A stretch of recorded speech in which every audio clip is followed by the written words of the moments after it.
Assalamualaikum warahmatullahi wabarakatuh. Saya Adinda Maharani dengan NIM 231093104 dari kelompok 10 Praktikum Perancangan Teknik Industri. Di video kali ini saya akan melakukan pembahasan mengenai metode pengupahan sistem angka dan metode peringkat. Baik, di sini saya mulai dengan metode peringkat, di mana metode peringkat sendiri merupakan metode paling sederhana yang memberikan peringkat pada setiap jabatan berdasarkan hasil analisis jabatannya. Di sini terdapat tabel metode peringkat, yang mana berisikan nomor, jabatan, peringkat, upah, jumlah, dan total upah, di mana nomor, jabatan, dan jumlah kita peroleh dari data given, struktur organisasinya. Terdapat nomor, jabatan, dan jumlah karyawan dalam orang untuk masing-masing jabatannya. Selanjutnya, di sini ada peringkat, di mana peringkat ini kita peroleh dari urutan jabatan pada gambar berikut. Nah, pada referensi yang didapat bahwa direktur utama itu berada pada peringkat pertama, dan untuk manajer berada pada peringkat kedua, serta staf berada pada peringkat ketiga.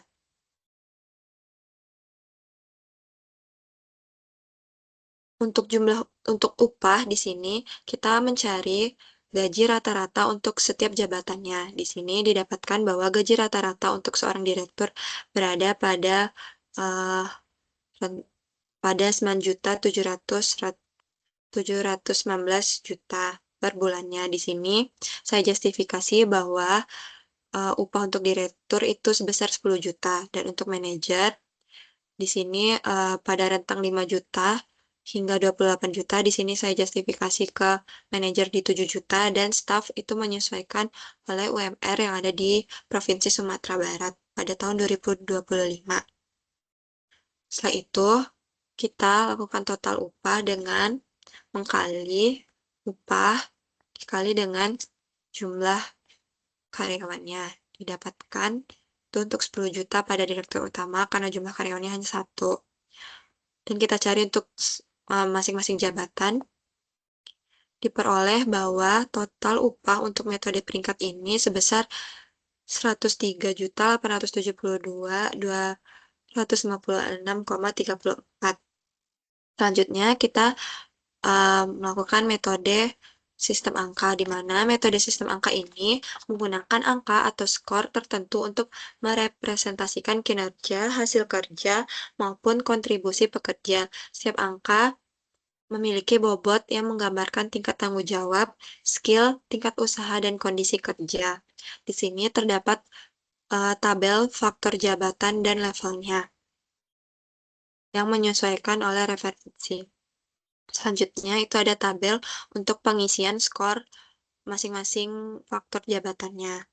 Di sini saya contohkan untuk jabatan pada direktur utama itu saya beri skor pada faktor tanggung jawab keamanan itu di 75 yang berada pada level 3.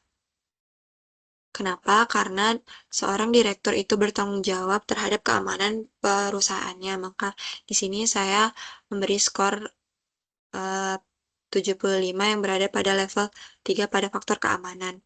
Begitu juga untuk faktor lain di tanggung jawab, skill, tingkat usaha, dan kondisi kerja. Itu kita isi skornya berdasarkan justifikasi dari perusahaan kita. Selanjutnya total, di mana total ini dari total skor faktor yang kita sudah justifikasi sebelumnya menggunakan sum untuk semua angka di skor yang sudah kita berikan untuk setiap masing-masing faktor jabatannya. Lakukan pentotalan untuk semua jabatan. Setelah itu terdapat upah, di mana upah ini kita peroleh dari interval yang harus kita cari terlebih dahulu. Untuk mencari interval nilai ini, kita membutuhkan kelas dan parameternya. Terdapat parameter nilai maksimal, nilai minimal, and range jumlah kelas dan panjang. Di sini kita isi untuk nilai maksimalnya itu dari nilai maksimum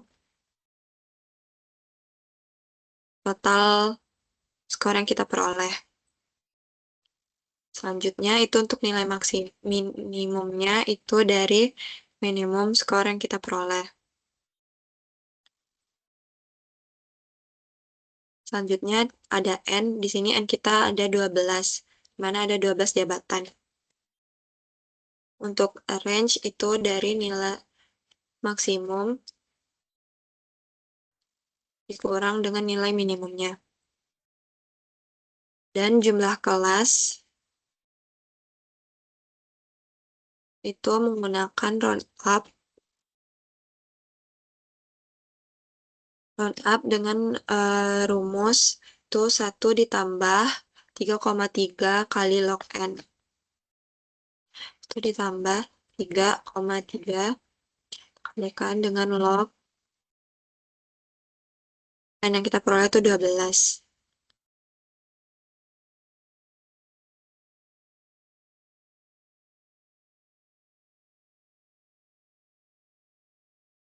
Tadi peroleh jumlah kelasnya 5, dan untuk panjang kelasnya itu dari nilai range dibagi dengan jumlah kelasnya. Kita gunakan round up juga.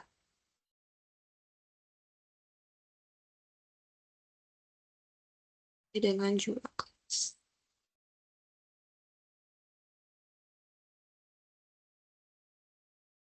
Diperoleh panjang kelasnya itu 55. Di sini kita isi untuk kelas 1, 2, sampai 5. Dan intervalnya, di mana interval kita mulai dari nilai terkecil yaitu 425. Dengan tadi panjang kelasnya 55.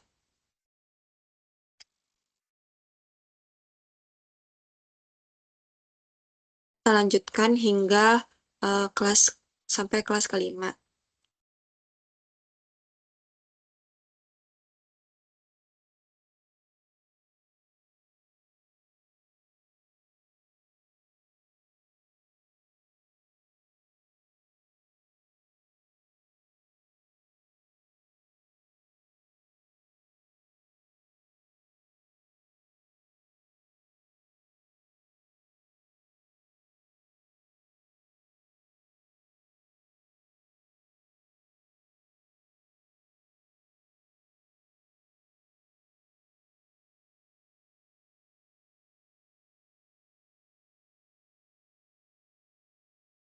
Setelah itu, setelah kita dapatkan nilai intervalnya, di sini kita justifikasi untuk upahnya. Untuk kelas pertama, di sini saya justifikasi untuk upah sebesar 3 juta.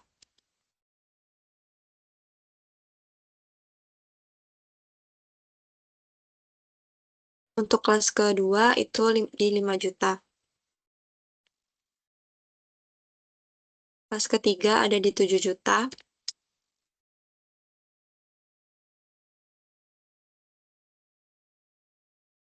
Kelas keempat ada di 10 juta. Dan di kelas kelima itu saya justifikasi dengan 12 juta. Setelah kita peroleh, kita sesuaikan dengan uh, total skor pada masing-masing jabatan. Di sini uh, untuk direktur utama itu memperoleh total skor 700, di mana 700 ini pada interval terdapat pada kelas kelima. Berarti untuk upahnya itu di 12 juta. Untuk manajer produksi sampai manajer HRD itu skornya sama di 555 di sana, dan kita peroleh untuk total upah di 555 ini di interval ke 3, karena di sini 7 juta.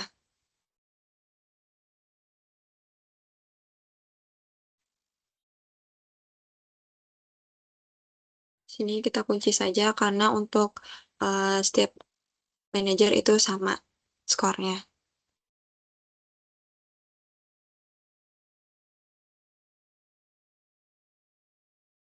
Dan untuk jabatan staf itu dia berada di skor 445, di mana ini berada pada interval ke-1 atau kelas ke-1.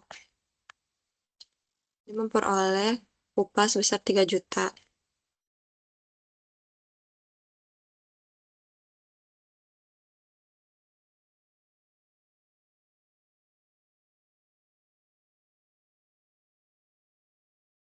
Setelah kita peroleh upah untuk masing-masing jabatan, kita masukin ke tabel perhitungan total upahnya, di mana angka ini merupakan eh, total skor yang kita peroleh tadi.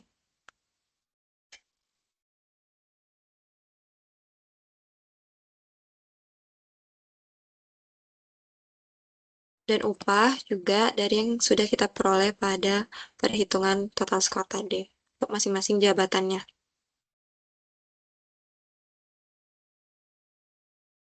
Setelah itu, kita peroleh total upah sama seperti metode peringkat tadi, bahwa total upah ini berasal dari perkalian upah kali dengan jumlah. Kita totalin untuk setiap jabatannya,